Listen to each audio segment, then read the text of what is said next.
मैं हूं धर्मेंद्र भारद्वाज और आप देख रहे हैं एथेंटिक न्यूज। आज हम हरीश जी के साथ बैठे हुए हैं। हरीश जी मूल निवासी आजमगढ़ के रहने वाले हैं, जो खुद भी अपना परिचय अभी बताएंगे।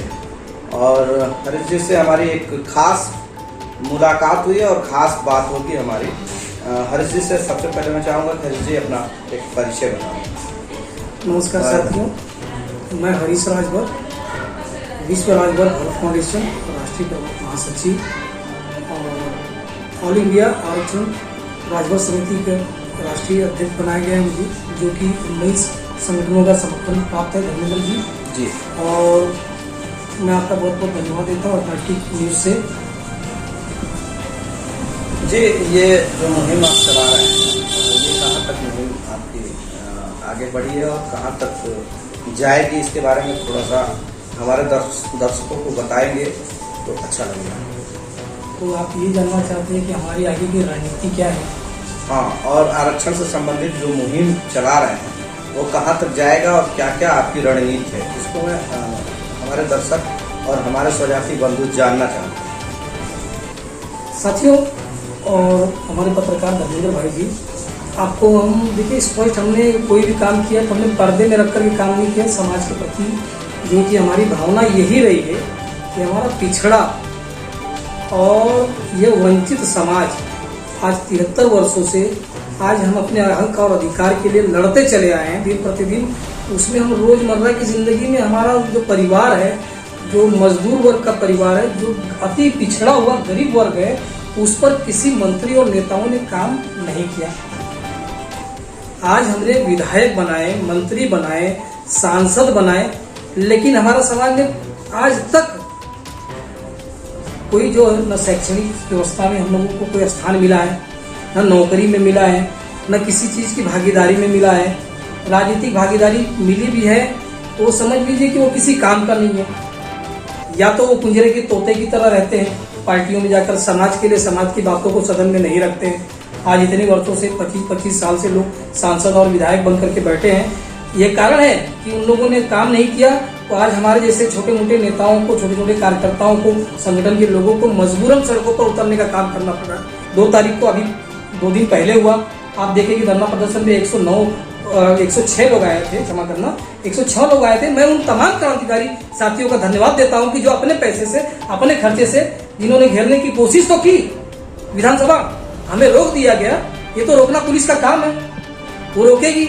हम आगे बढ़ रहे थे, ज्ञापन दिया गया, अपनी मांग पत्र दी गई और वहां के प्रदेश कार्यालय से जो है कि हमें रिप्लाई भी आ गया कि वहां के संजय गौड़ जी जो है अनुसूचित जनजाति के जो प्रदेश अध्यक्ष हैं, उन्होंने कहा भैया आपका स्वागत, आपका हमारे पास मांग पत्र आई है, आप निश्चित रहे। हम जो कि प्रधानमंत्री, और अभी मैं दिल्ली में हूँ, प्रधानमंत्री और योगी मुख्यमंत्री जी हमारे हैं, योगी बाबा जी है, उनके पास भी अपना प्रस्ताव हम आपको रखेंगे।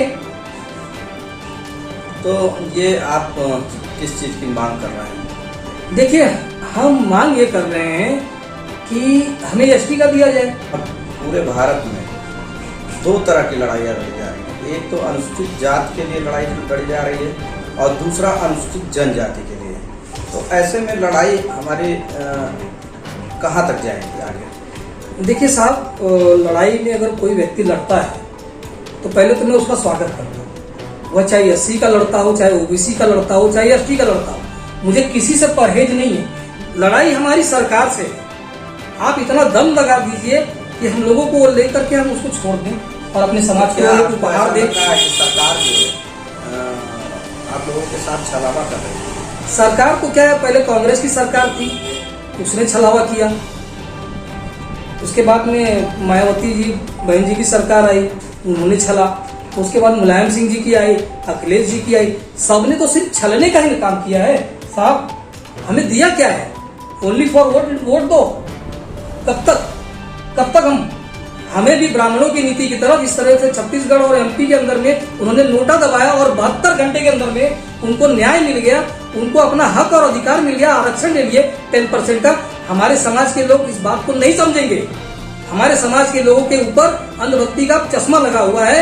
वो आज भी मंत्री, विधायक अपने जात के, समाज के विधायकों को चुनने के पीछे पड़े हुए हैं, लेकिन हमें कुछ मिला नहीं है साहब। जिस दिन हम नोटा दबाएंगे, लाखों और करोड़ों की संख्या में हम नोटा दबाएंगे कि हम किसी वोट नहीं दे रहे, उसी दिन सरकार गिर जाएगी, उनको पता चल जाएगा कि राजभर समाज अब ये वोट देने वाला नहीं है, इनको किसी भी हालत में आपको देना होगा,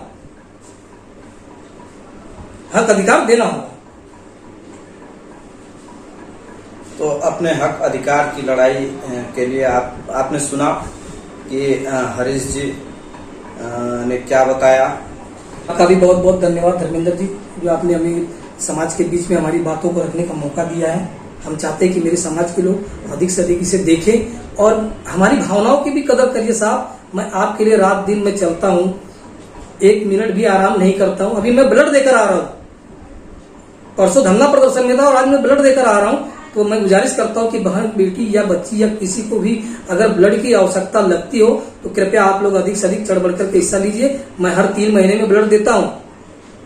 क्या मैं मर गया? नहीं मरता हूँ ना। मेरा एक संदेश आप लोगों को है, अपने लोगों को बचाइए, उनकी जान को बचाइए। ब्लड रक्तदान महादान होता है।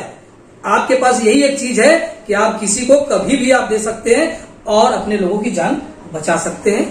साहब, ये मेरा संदेश आप सब तक पहुंचाइए। बहुत बहुत धन्यवाद आपको हरीश जी, जो आप अपने रक्त का एक एक कतरा समाज को देकर और उनको बचाने का काम करते हैं और समाज को मार्गदर्शन देने का काम करते हैं।